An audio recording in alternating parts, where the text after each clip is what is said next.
नमस्ते साथीहरु, आज चाहिँ यो टनेल भित्र मल्चिङ गरेर गोडमिला खेती कसरी गरिन्छ भनेर चाहिँ म सानो एउटा भिडियो बनाएको छु।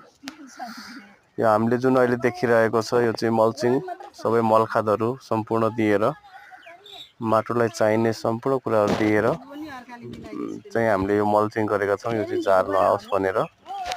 त्यो भन्दा पछाडी हामीले यसलाई आफ्नो दूरी अनुसार गोडमिलाको क्षमता अनुसार चाहिँ एउटा पल बनाएका छौं र त्यहाँमाथि पानी राखेर बिरुवा रोप्ने कार्यक्रम यसरी हुँदैछ।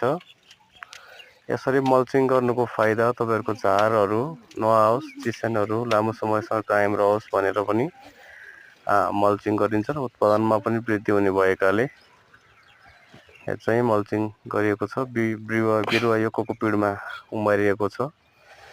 कोकोपिडमा र पिटमस